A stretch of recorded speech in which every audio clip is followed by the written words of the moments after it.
Good evening, everybody. And my talk is about usage of PCSK9 inhibitors in acute coronary syndrome. And before we get into that, let us recapitulate certain facts. We know that lipids are the most important contributors to myocardial infarction and mortality. We also know that statins lower recurrent events and they also lower mortality. We also know that high doses are better than low doses. We also know that high residual risk remains even after high doses of statins have been given. In the last 1 or 2 years, there has been a lot of talk about extremely low LDL levels as the targets. And we also understand that residual risk remains a multifold issue. So let us go through the evidence for that. This is a slide from Salim Yusuf. 9 factors identified for coronary artery disease. The one in the red at the bottom is lipids. So they are by far the most important factor responsible for coronary artery disease. When we give statins, we find that statins are always beneficial. They reduce the major coronary artery disease risk events. We also know that the higher doses are better, and we also know that despite giving high dose statins, the percentage reduction in events is about 30%. Now, on the backdrop of that comes the new time when we are talking of extremely low levels of LDL cholesterol. This is a paper which came in the European Heart Journal about a year back, and this said that we should be looking at targets of less than 30 milligrams per deciliter of LDL cholesterol. What are the advantages? It prevents coronary plaque progression. In fact, it causes regression. And it reduces events and mortality. There are very well-known problems that have been highlighted many a times, like new onset diabetes mellitus, which is the major one. Close on the heels of that, the big man, Eugene Braunwald, he lends his voice to very few issues which are of real importance, and this was important. Eugene Braunwald wrote an editorial attached to this article which actually said that we should be looking at targets which are less than 30 milligrams per deciliter or less than 1 millimole of LDL cholesterol. That should be the target we are looking at. And the safety of that target, the patients who achieve that target are absolutely safe. The safety has been well established. Another new fact or important fact that we need to understand is residual risk is not just related to cholesterol. The lipid risk, we can say that there are 2 or 3 types of risk, or rather 4 types of risks that are very important. One is the lipid risk, which is attributable to LDL cholesterol, to LP little a, and to triglycerides. We have the thrombotic risk. Ajit talked in details about that just now. We also have the inflammatory risk. We know that inflammation has a great role in atherosclerosis. And finally, the diabetes. That is another important component that needs to be managed. But as I said, cholesterol continues to be an extremely important target for coronary artery disease. While there has been a talk of extremely low levels like 30 milligrams per deciliter, we also know that the guidelines are a little slow to catch on. So we have American guidelines which are now talking of 55 milligrams per deciliter target. We have the European guidelines again talking similarly about less than 55 milligrams per deciliter target. And in times to come, we may be actually looking at targets which are less than 55 milligrams per deciliter. We also know that in terms of percentage reduction of LDL cholesterol, we can have high intensity statin plus ezetimibe causing about a 65% reduction. PCSK9 inhibitors given alone causing a 60% reduction. When it is added to high intensity statin, a 75% reduction, and if you use a combination of 3 drugs, you can have an 85% reduction. We have a new kid on the block called bempedoic acid. So if you have that also on board, it is close to a 90% plus reduction in LDL cholesterol that is possible. Now, having said that, we also understand that currently the most important and the most potent available substrate is the PCSK9 inhibition. And these are the various ways in which the PCSK9 can be inhibited.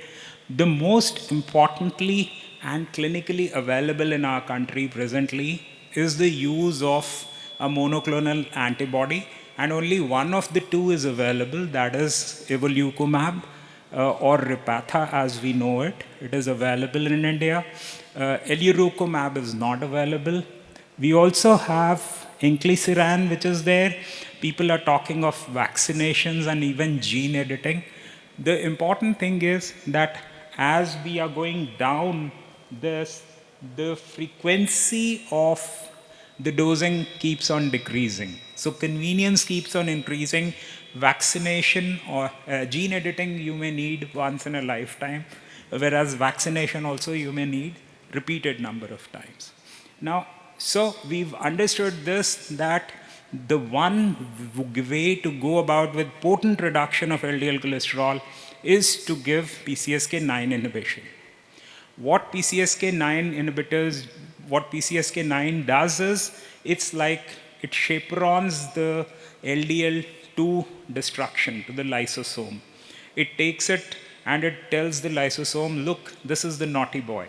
In the process, the lysosome kills both the LDL, the LDL receptor, and the PCSK9. Everything gets killed. So the recycling of LDL receptors is lost, and you have less receptors on the surface of the cell to receive or absorb the LDL cholesterol. On the other hand, if you give PCSK9 inhibitors and it doesn't get attached to the LDL receptor and LDL complex, then when the complex of LDL receptor and LDL is internalized, only the LDL is broken down, the receptor is recycled. So in this way, the PCSK9 inhibitors cause a potent reduction in LDL cholesterol. Now, do they reduce inflammation? As I said, inflammation is a very important part of atherosclerosis, particularly acute syndromes. There is a recent article which clearly says that it also acts directly via reducing the pro-inflammatory oxidation of LDL cholesterol and modifying the plaque composition which is caused by inflammation. There is this review which has come in February 2022, which talks of the fact that there are circulating inflammatory cytokines which cause an upregulation of PCSK9 in various tissues. And there are various methods by which the PCSK9 causes, increase in inflammatory markers that are there within our body and in our tissues. And if we actually give PCSK9 inhibitors, then there are various ways in which inflammation is reduced, particularly in the vascular wall. In fact, there is a state-of-the-art published in Journal of Clinical Medicine, which again talks of the fact that PCSK9 inhibitors in various ways can reduce inflammation, can reduce proteolysis and apoptosis, and in general reduce the inflammation both at the blood level and the tissue levels. So we are aware of very many trials wherein PCSK9 inhibitors have been used, and we also know that one of the very important effects is to cause a reduction in LP little a levels, and this has been identified as an independent risk factor. PCSK9 inhibition in acute coronary syndrome, the main data comes from two trials, the Fourier trial and the Odyssey trial. Now, in these two trials, as we see, the history of myocardial infarction or acute coronary syndromes was 100% in the Odyssey trial and in almost 80% of the patients in the Fourier trials. We also understand that they looked at events like coronary artery disease, CV death, myocardial infarction, stroke, and unstable angina requiring hospitalization. Fourier, using evolocumab, actually looked at coronary revascularization also. Both of them caused a potent reduction in the LDL cholesterol. They also caused a reduction in the events and also in the outcomes. So the MACE were reduced, coronary heart disease deaths were reduced, and these benefits were clearly stupendous. It was also noted that almost 90% of the patients, almost a high percentage of patients were already on high doses of statins, and there was a clear benefit using these two drugs. And these are safe. I've been the lead investigator for PCSK9 trials in India in homozygous familial hypercholesterolemia. They are safe even in the kids. So when something is safe in the kids, it is generally safe in the adults. So they are extremely safe drugs. We also know that evolocumab has been found to be useful, particularly in those patients who were close to their myocardial infarction. When the myocardial infarction occurred less than 2 years prior, they were beneficial. So we find that these are helpful in patients with acute coronary syndrome, but only after they have been started after a period of time. The current understanding is give high-dose statin, reevaluate after 4 weeks, add ezetimibe, reevaluate after another 4 weeks, add PCSK9 inhibitors. But can we start PCSK9 inhibitors in the hospital itself during the very episode of acute coronary syndrome? The event, there is this understanding that if you give PCSK9 inhibitors in hospital itself, within a period of 4 weeks, the 97% of people have, their targets less than 55 milligrams per deciliter. Compare it with almost only 37% in this. So for that, we have this trial called the EVOPAX, in which patients were randomized to getting evolocumab alongside statin or placebo alongside statin. And what was noted was that almost 95% of people achieved targets less than 70, and more than 90% achieved targets less than 55 milligrams, and there were no safety concerns. So you could lower potently and you could lower them safely. In fact, there is a Chinese study of 335 patients in which it was seen that if you started evolocumab, then you reduced the LDL cholesterol to less than 1 millimole that I have been talking about, versus the levels were more than 2 millimoles if you did not give evolocumab in these patients.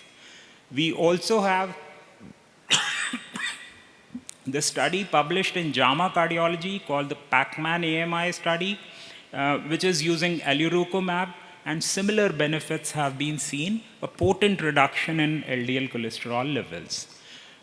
In fact, this is the summary of all the trials which are available wherein the drug has been used in acute coronary syndrome itself. But we were taught, in my institute, we were taught that whenever you read an article, you should also read the editorial. So this is the editorial by Bernard Chapman, which accompanied these articles, and it clearly said that inhibition of PCSK9 has been proven to reduce MACE in selected patients with recent ACS. The EVOPAC study clearly demonstrated that initiation of PCSK9 inhibitors during the hospitalization for ACS is possible and appears to be safe. However, the therapeutic value of this approach can be only determined by randomized controlled trials, which would eventually follow. Now, has everything been said? There is some oven fresh data. This is a study. This is a study in International Heart Journal in July 2022, which has clearly shown that if you use PCSK9 inhibitors in acute coronary syndrome patients, almost all the bad parameters, whether it is total cholesterol, ApoB to A ratio, or ApoB, LP little a, and LDL cholesterol, every single bad marker is significantly reduced. And it has also been seen that the cumulative events are also reduced. So we are beginning to see and mind you, the curves are separating as early as about 25 days or so. So about 3.5 weeks, the curves start to separate, and that evidence has started to trickle in. In fact, in July 22 itself, this is a review article published in Current Opinions in Lipidology, and this clearly says that in selected patients with ASCVD or recent ACS, they can play an important role in reducing the risk of MACE and also might reduce the risk of ACS, death after ACS. Who should be the patients? Those whose baseline LDL cholesterol is more than 100 at the time of admission, those who have diabetes, polyvascular disease, or peripheral arterial disease, prior CABG, statin intolerance, or elevated LP little a levels. So the final thing is, how do we choose? I mean, do I put my patient on ezetimibe first and then on PCSK9? If your target is more than 25%, then you use PCSK9 inhibitors concomitantly. If your target is less than 25%, give a trial of ezetimibe, and then if not reached, then you add evolocumab. Now, who would be the high-risk patients where this should be used? These are the things highlighted here: clinical features like recent ACS or MI, history of ischemic stroke or accompanying peripheral arterial disease, and accompanying are these high-risk features. So these are the patients in whom I would like to use evolocumab. The last two slides, we come to a conclusion that the PCSK9 inhibitors can be safely used after acute coronary syndrome patients because of the cost. They are costly drugs. They are confined to very high risk patient category, and affordability is an issue. There are these 3 studies which have clearly shown that there is evidence for these. Why is it important? Considering that real lowering of LDL cholesterol would reduce MACE and would reduce mortality. These would be extremely beneficial drugs. I thank you for your kind attention. Thank you, Dr. Bansal.